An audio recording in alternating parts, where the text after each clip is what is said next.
Coming to you direct from the heart of New York City all the way to wherever you are, you're listening to the Vipp Jaswal Report. Ladies, gentlemen, and parents, welcome to the show.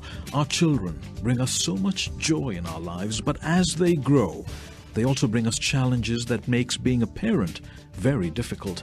What's wrong to us seems oh so right to them, and issues like underage drinking, drug use, sexual activity, state of mental health, and bullying are very predominant in their lives. I did a bit of investigating, and what I found was quite shocking.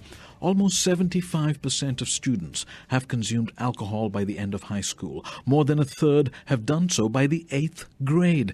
50% of these students had consumed alcohol in someone else's home. And 50% of high school students have had sexual intercourse. But only 30% use a condom. And results show that 10 million high school children suffer from a sexually transmitted disease every year. The list goes on, and here's another new development. Our kids have realized that we're onto them, so they're trying to be one step ahead of us. They've invented a new language via texting in order to stop getting caught. To help me discuss what our kids are really up to, I have three very accomplished guests on the show today. We have an ex-convict, a cop, and a psychotherapist, and I hope to find out what happens, why it happens, and how it can be prevented. My first guest is Larry Lawton, the founder of the Reality Check program.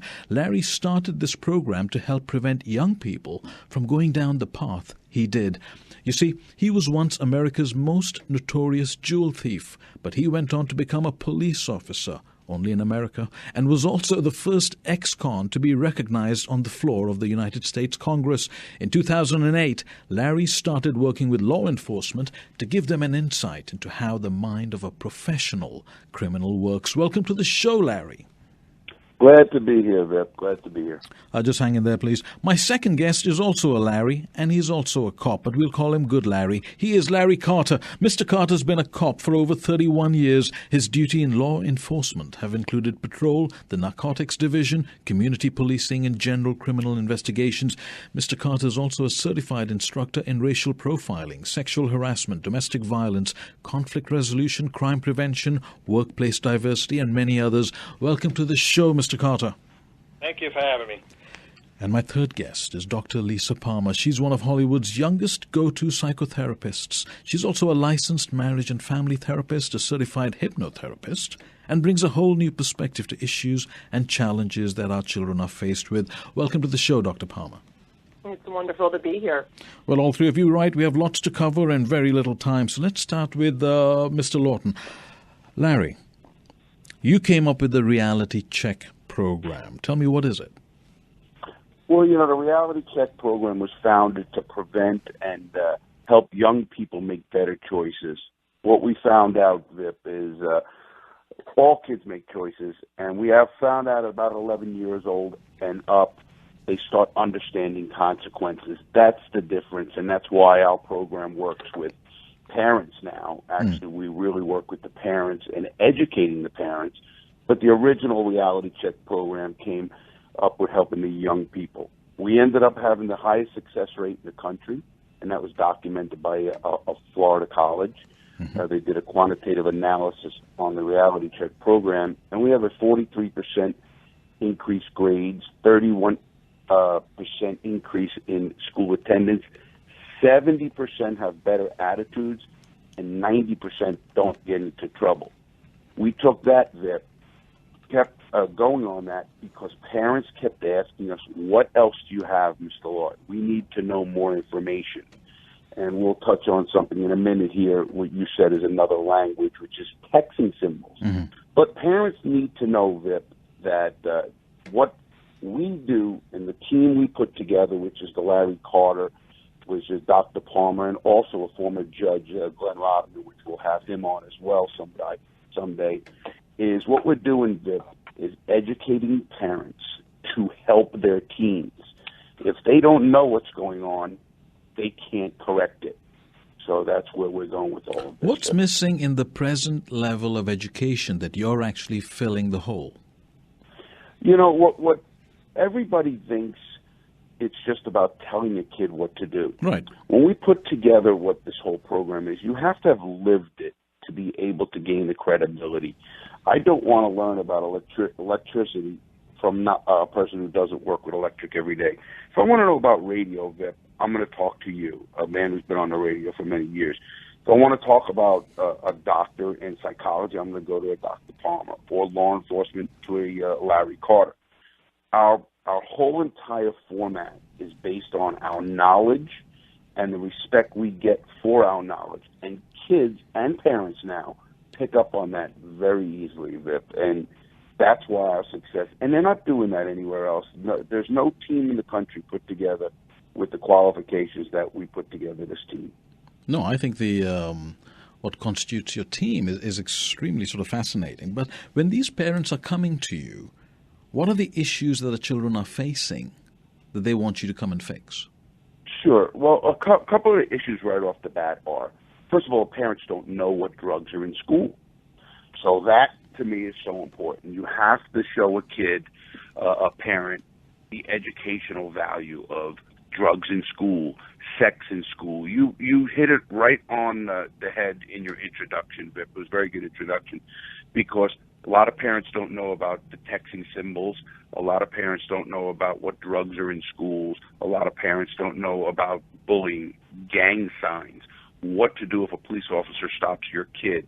Parents don't know. We're here to educate those parents. The number one issue we're finding out is, I deal with a kid who's 12 years old, and he was selling oxycodone in a middle school. So it's going on, and parents need to know that. They need to know what to look for, and that's what we're here to do with the Reality Check subscription service. Okay, so let's get straight to it. In terms of the new drugs, what are you seeing? Well, the number one drug now we have is in South Florida, and most drugs start in South Florida. What I mean by that is they come onto whether it's the club scene or from overseas, and the number one drug now is a drug called Flakka. And I'll even spell it, Flakka. Flakka. Flakka is a drug that is very cheap. It's $5. It's like I try to tell parents, it's like the old PCP when we were kids. Is it a liquid, a powder? What is it? It's all of it. It could be smoked, cooked, or injected. And it's kind of like, it looks like it's a crystal-like drug, so it looks like a cocaine. Mm-hmm. Maybe a little bit, depending on how it's made and how it's cut.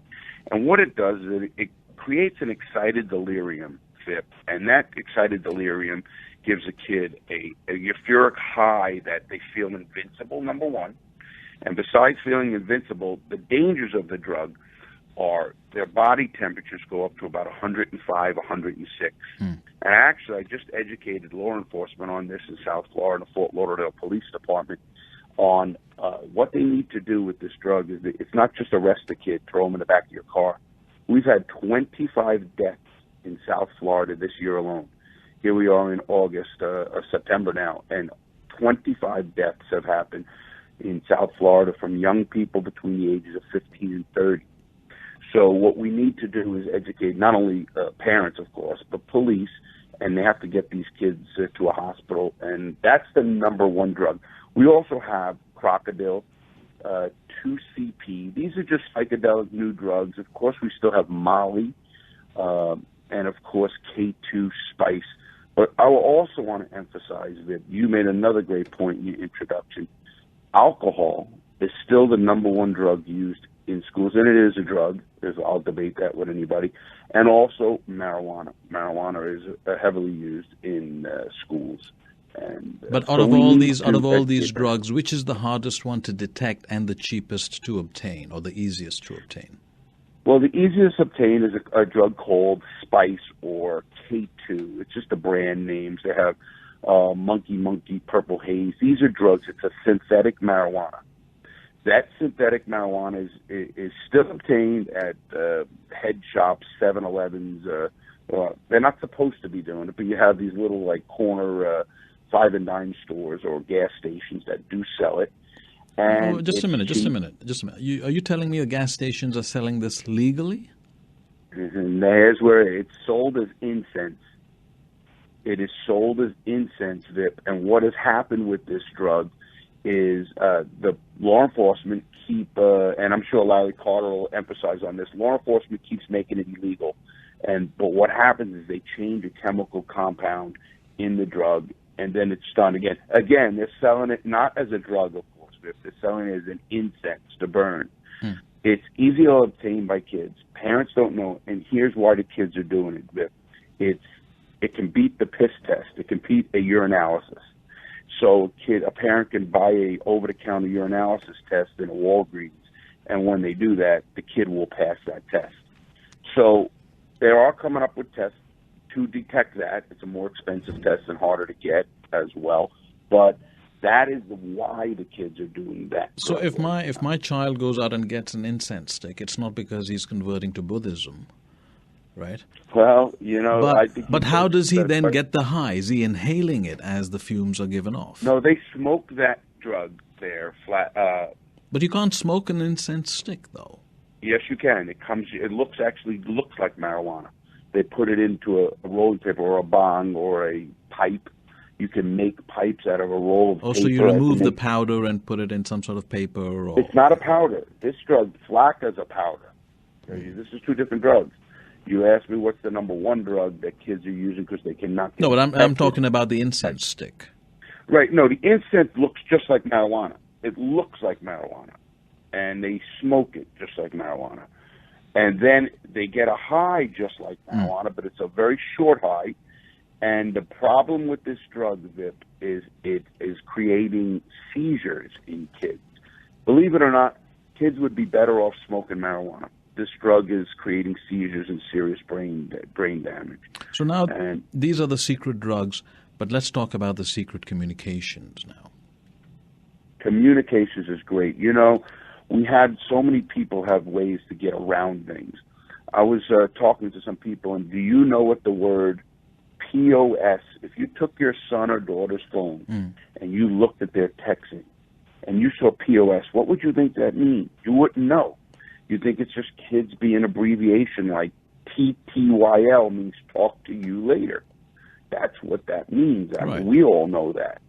LOL means laughing out loud. Yep, OMG, LMFAO, but don't say what it means. Yep. Exactly. And what happens, Vipp, is they have their own language. POS means parent over shoulder. TDTM, talk dirty to me. No, thank you. The number 8 means oral sex. GYPO means get your pants off. THOT, that hoe over there. These are just some. In the Reality Check subscription service, Vipp, we have 28 of them right up, and they change. But if we your give videos out on this, if your child's engaging in some sort of a drug transaction via text, what are the typical acronyms that are used? Like I can get the POS because then it tells the other party not to quote a price or the weight. Absolutely. I mean, the word 420, which most people know, means marijuana. Texting symbols is just part of how the young kids are doing it. They also have apps that, now they have Snapchat where things go away in two minutes. Once you read a text, it's gone. They do have stuff like that, but what kids also don't know, once it's on the internet, it's on the internet. And you and we all know that. But it's not about that. It's about catching, or it's about opening the parents' eyes, what we're doing with it. You see, there's a difference about trying to catch somebody. If you want to do enough research, enough stuff to catch somebody, as the doctor will tell you later, or Larry Carter, police officer, will tell you in a minute, we can do that. That's not what it's about. We need to educate the parents what to look for, and then when you do find that your son or daughter has a problem, get the appropriate help. If it's serious drug help, or if it's serious psychological help, or if it's a wake-up call, which is what we do with the Reality Check program. But the subscription service keeps these parents updated on all the information they're ever going to need, and it's done by us, the 4 people I mentioned earlier. Well, Larry, I'm going to come back to you and get a deeper insight into the whole structure of the Reality Check program. Officer Carter. Yes. Welcome again. Thank you. I talked about all this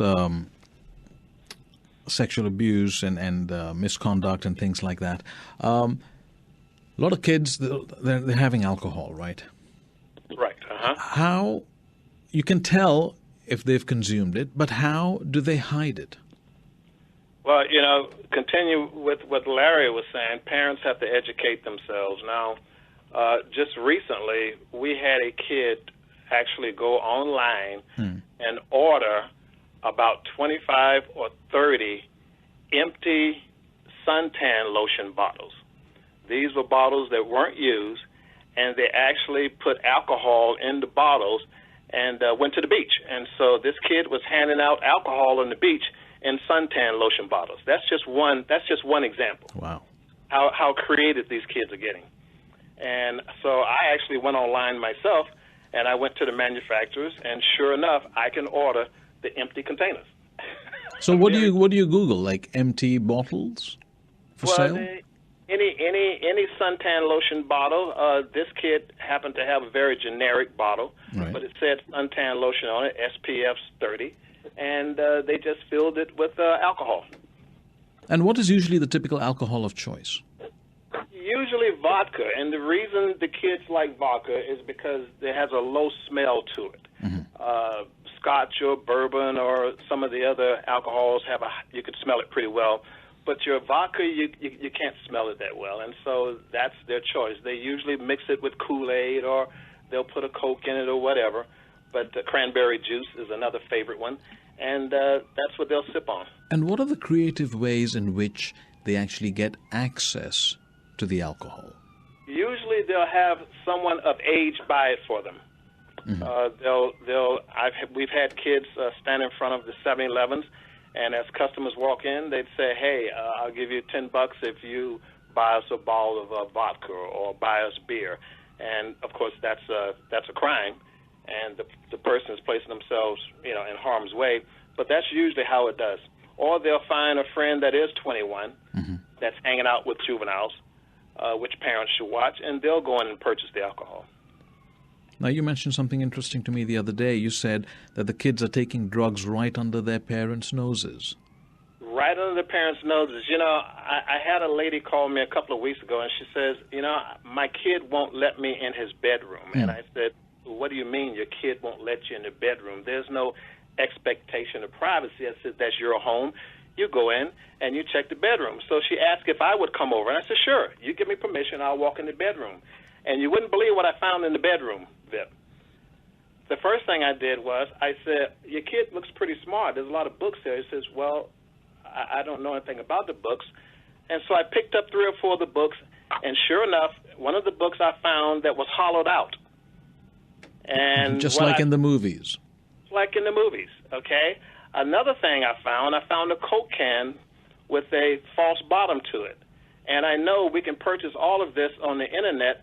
They sell it for security reasons. If you want to hide your jewelry from a burglar or whatever, all of these items are used for the kids to hide drugs, and the parent had no idea. No, but you said there's a Coke can with no bottom to it. Yes. What's the relevance of that?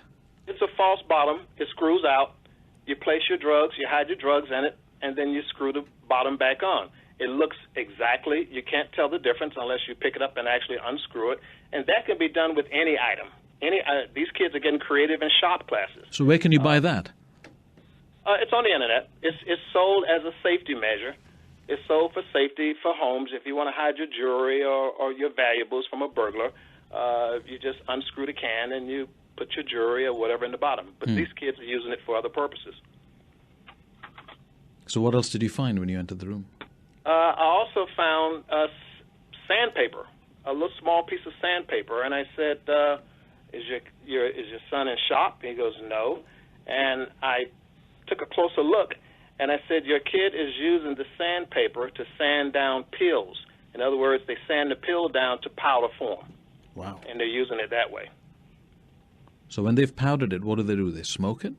They're smoking it, or they're sniffing it. Okay, but it's much easier to hide. It's much easier to hide that powder than it is to hide pills. Well, this is creative. Very creative.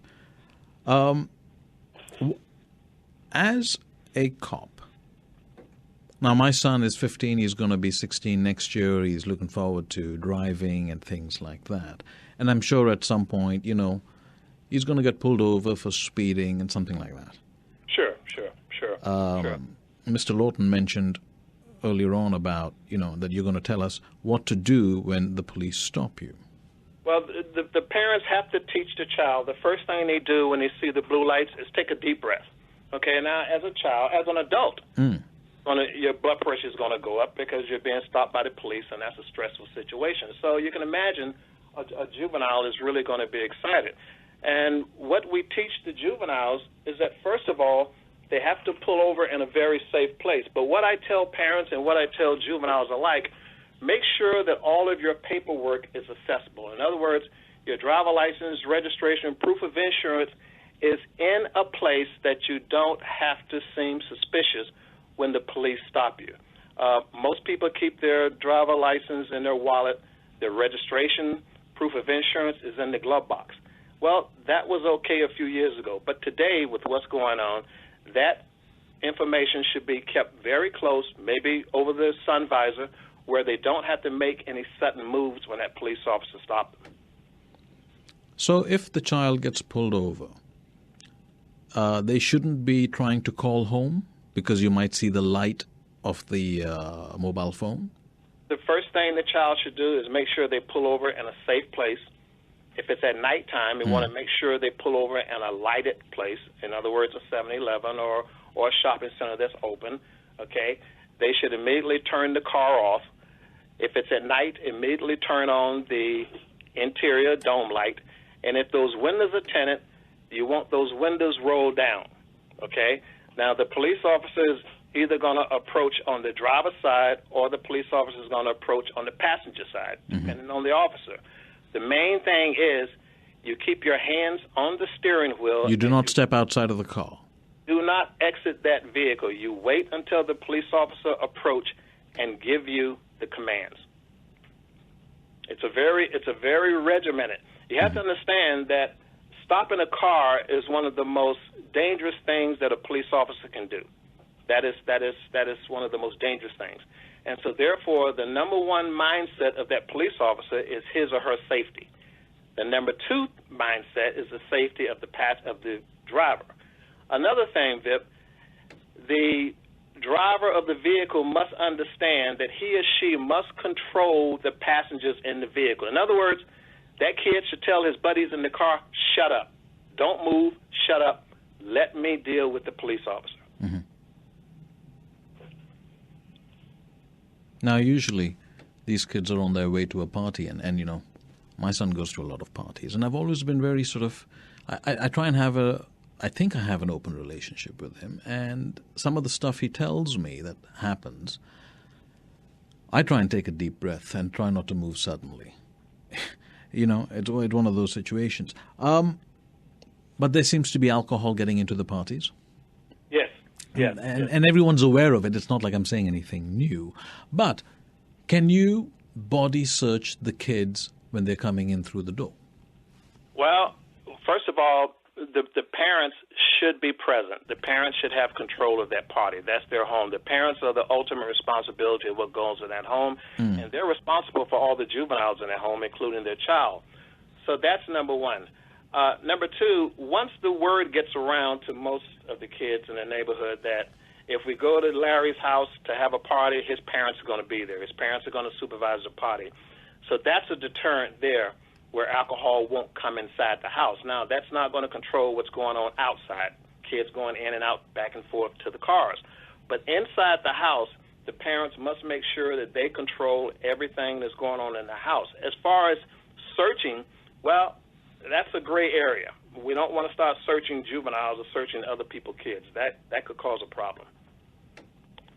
But can't that be a condition that if you need to come in, that we need to sort of check? There's nothing to prevent a parent from making that condition in their home. I mean, in my home, I control what goes on in my home, and so if the parent wants to tell their kid that, hey, whoever your guests are coming in, we're going to check them to make sure that they're not holding any drugs or any alcohol.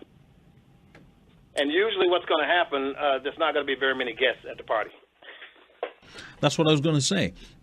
Because as parents, it's very embarrassing for my son to have me around while he's sort of having a party with his other friends. I could be in the vicinity of the house, but I'm not going to be in the same room as where the party is. Oh, no, and you don't have to be, but there's nothing to prevent you from walking out every 15 minutes to make sure everything is okay.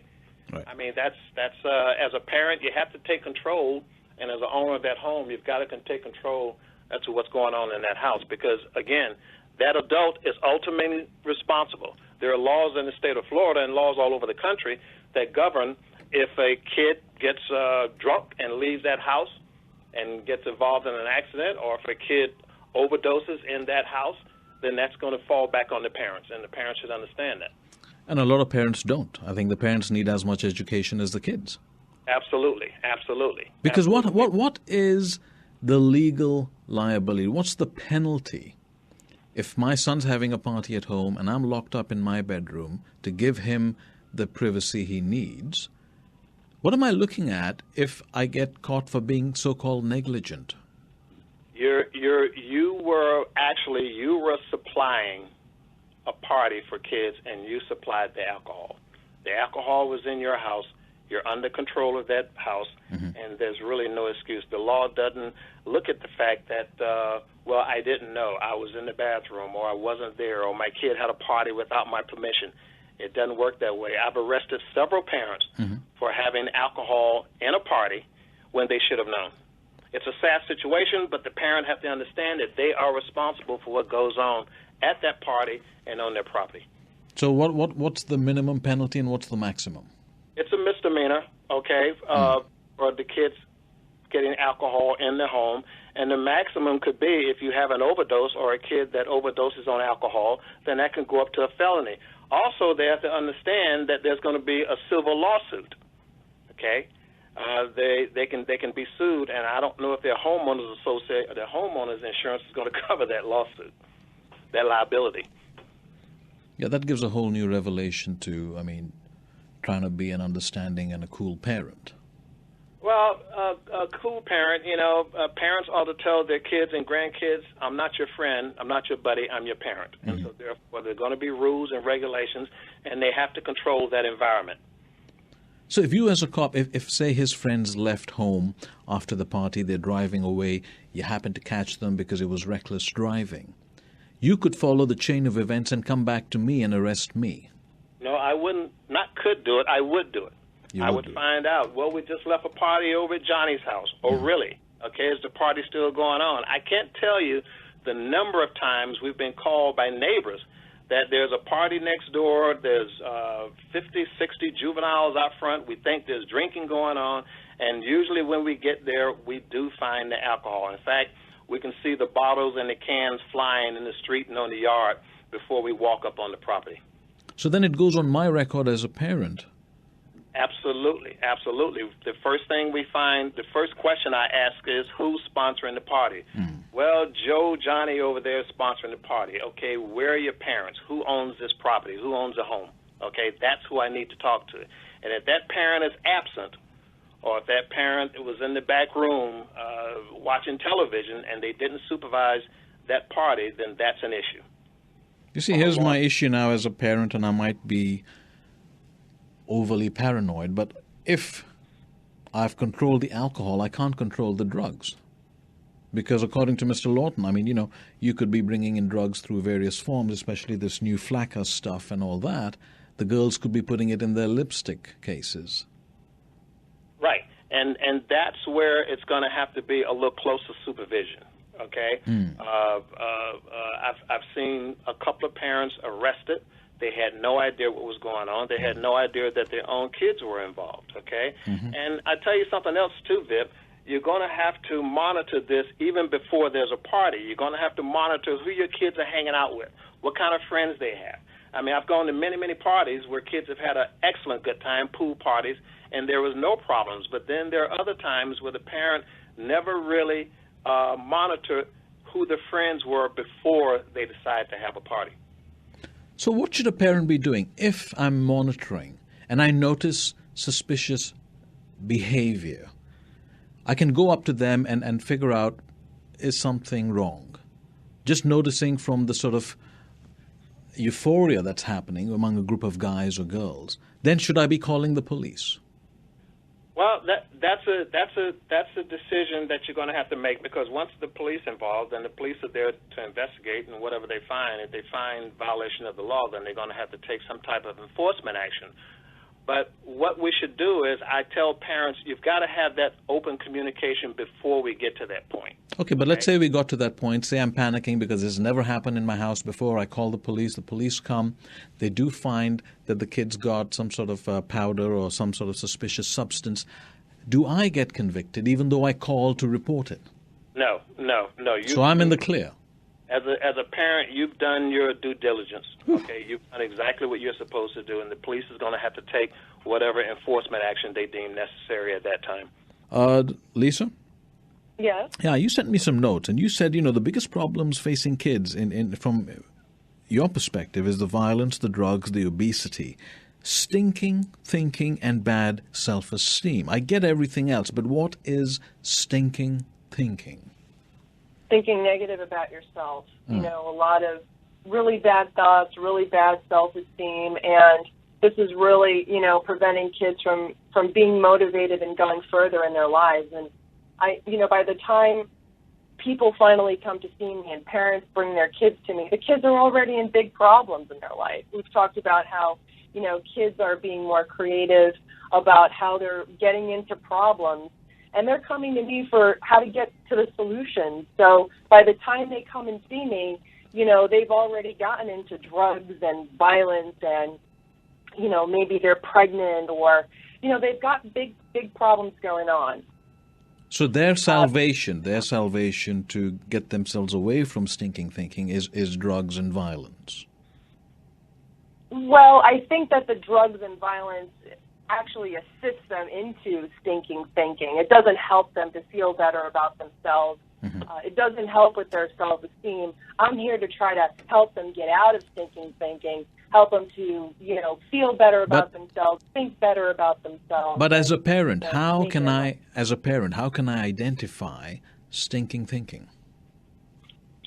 Well, a lot of times stinking thinking leads to depression. And depression is a really big problem with teens. They isolate, they may have mood changes, maybe they lost interest in things and activities that they used to be interested in, and find themselves into problems to try to self-correct, feeling bad about themselves. So those are some signs of stinking thinking. And then, of course, your child might actually tell you how bad they feel about themselves. Maybe they have bad body image. But if they don't tell you, like some kids, are just quiet, or they might transform their depression into moodiness, and then we as parents tend to think, oh, it's just that teenage issue, so let it be, let them be moody. But this actually could be part of a bigger problem. So how do I actually identify and then start making amends? Well, every kid is unique and different. And as a parent, you have to know your kid. Right. And that's why it's so important to really, spend time with your kid and communicate with your kid and know your kid. So when you start to see differences happening, and you know what those differences are as a parent, you can spot them. Maybe their grades are declining in school, they're not doing as well, or they're acting out, or they're getting into fights more often, or their teachers are complaining. These are signs that something's going on, and my kid isn't developing the way they're supposed to be. Their growth is stunted. So which begs me to ask, why is this happening? Well, it's happening for a lot of different reasons. Bad influences, social media plays a huge factor in peer pressure and educating kids, and sometimes the wrong way. What type of social media? Wow, Facebook is a big one. And also, as Larry Lawton was talking about, just, the internet, Snapchat. Now they have cyber dust, which is sort of like Snapchat, where, you can send a text and the text disappears. things like that, where kids are, they're out there, they're searching the internet, they're finding different ways of what's hip, what isn't, how they should be. They're trying to, follow celebrities and what celebrities are doing and what they think is cool more than ever now. But we did that when we were kids as well, right? Yeah, but the kids now are really being bombarded with it, and there's so much competition online. Are you in a relationship? Are you not in a relationship? Who's doing what? Oh, this one is at a party. I should be at a party, but I'm not at a party. I'm home. These are the things that are contributing to people feeling bad about themselves, feeling more depressed about themselves. And when they start to enter that depression, the next thought is, hey, what can I do about that? Oh, here's some alcohol that my parents have in their house. Maybe I should, drink to make myself feel better. One of the things that you also mentioned was, and I want you to explain, is psychotropic medication. You believe is one of the reasons all this is happening. What is a psychotropic medication? Well, there's different types of psychotropics, such as Adderall, which is a huge one that kids are starting out with now at a very, very young age. Could you repeat that, please? Adderall, okay. or Ritalin, right? And that's for attention deficit problems. But what's happening is that kids are starting out with this at a very young age, mostly at the recommendation of their teachers because the kids are out of control.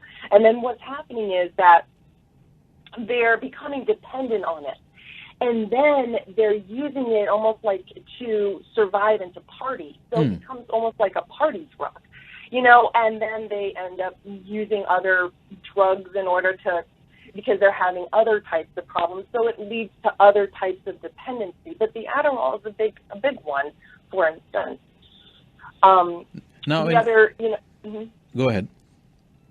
I was just going to say that, there is sort of an epidemic with using medications as a way to cope.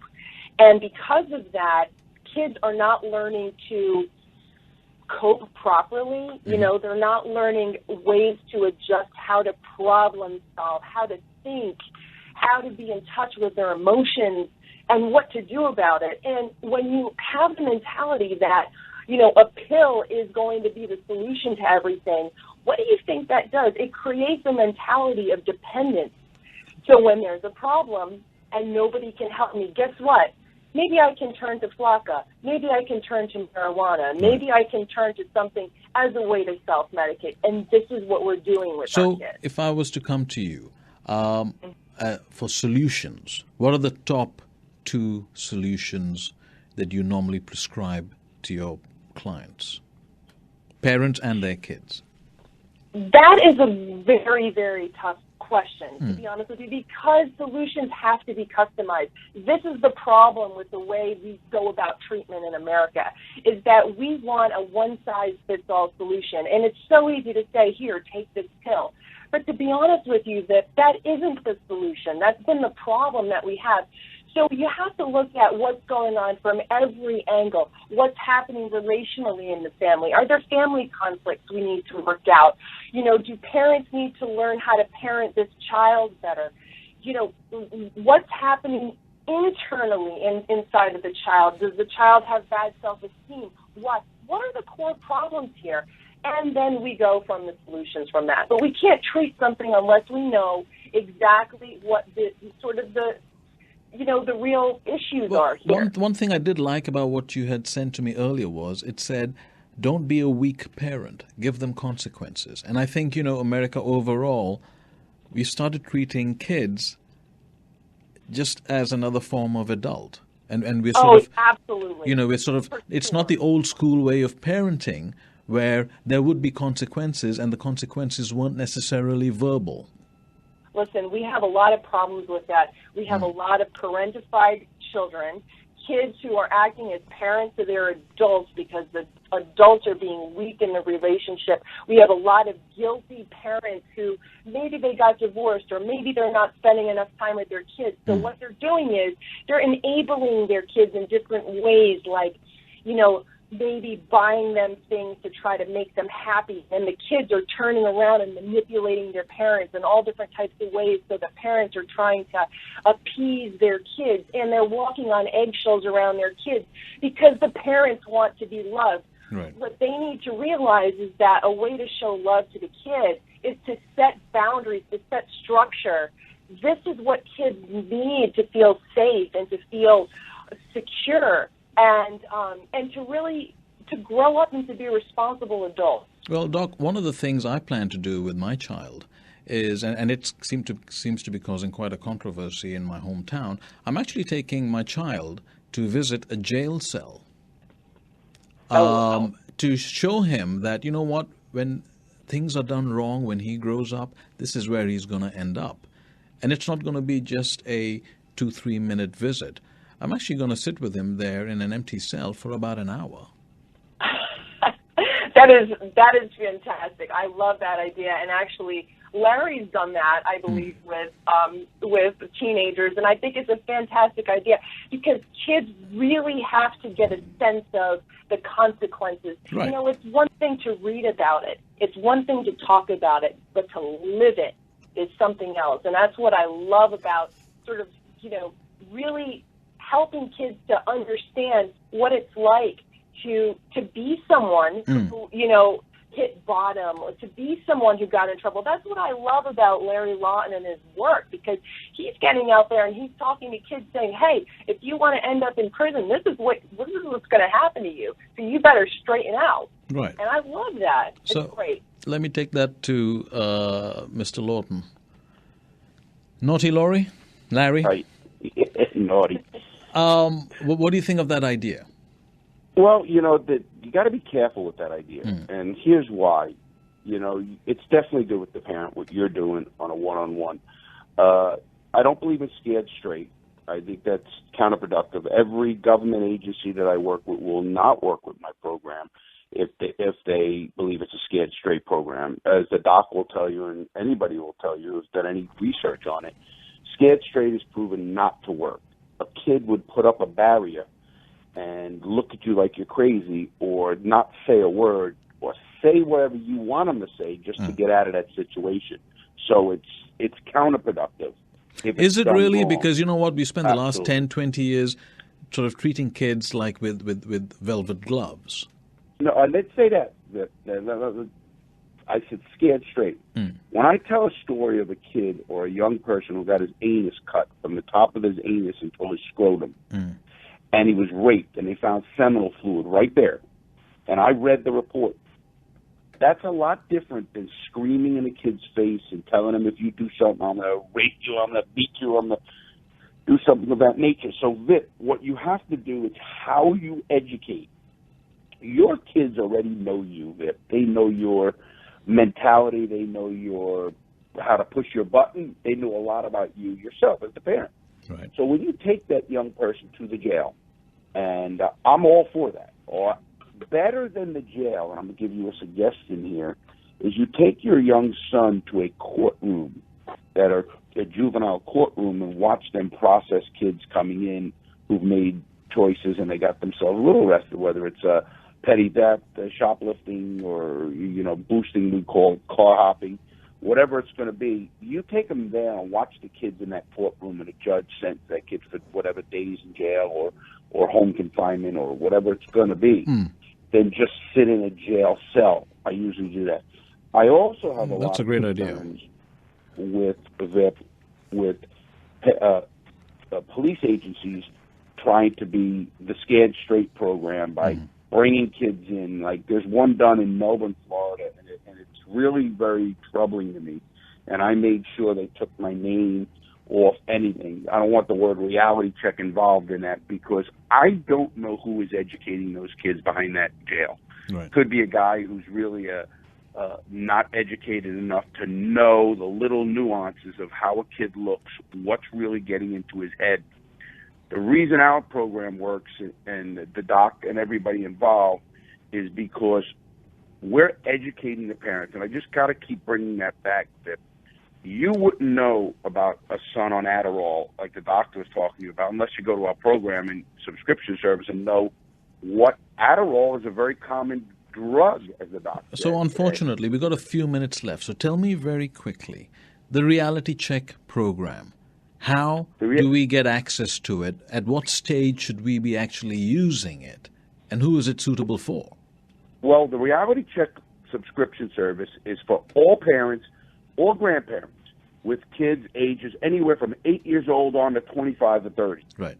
Our program, Vipp, and I'm going to give you the short version, is made up of us 4 professionals giving out videos. We put a new video between 1.5 minutes and 4 to 5 minutes every single week, Vipp.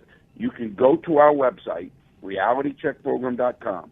You could read about do you know if your son is using drugs, being bullied, hanging with the wrong crowd, hear from Dr. Lisa Palmer, hear from former Judge Glenn Rodman, hear from police officer Larry Carter, and hear from me, ex-con Larry Lawton, on different various topics, from the doc's topic, when do you go to a psychologist, or the judges from what can a kid be emancipated, or the legal question with the police officer, what to do if you get stopped. Once I join as a parent, do I have access to each one of you depending on the issue involved? Absolutely. What you have access to is, first of all, we have over 25 videos in the library right now. A new one comes out every Friday, and you can access those videos at any time, anywhere. You also get my Reality Check program, the $35 video, free, and this is only $9.95 a month. The price of 2 cups of Starbucks a month to save your kid, Vipp. And here's what else you get. If you want a question, if you want to email Dr. Lisa Palmer, you can email her. You know, on our website, you go to Contact Us, we forward it to Dr. Lisa Palmer. Right. We forward it to former Judge Glenn Rodman or Larry Carter or myself. So you do have. We're also setting up a webinar once a month where you can come on, and it'll be free for members, and they can come on and hear from myself or the doctor, and we're going to do a webinar where people can get interactive with us. So it's, you know, we're also in discussion with the TV show as well. Great. It's, well, listen, $9.95, Vipp, to educate yourself on what's out there alone. And people ask us all the time, Vipp, Larry, thank you very, very much. Why are you doing it so cheap? That's what they keep asking. Great. Why are you doing it so cheap? The website is www.realitycheckprogram.com. Larry, thank you so much, and I'm going to have you on again very soon. Yes, Vipp. Thank you for having us. Officer Carter, thank you so much. Thank you. Dr. Palmer, it was wonderful. It was a pleasure. Thank you. Thank you. Ladies and gentlemen, thank you for listening. Your comments and your followers so very welcome on my Twitter account at Vipp Jaswal, on my Facebook page, The Vipp Jaswal Report. A wonderful shout-out of thanks to my wonderful team, William Sanchez and Rick Buser. I'll be back next Sunday at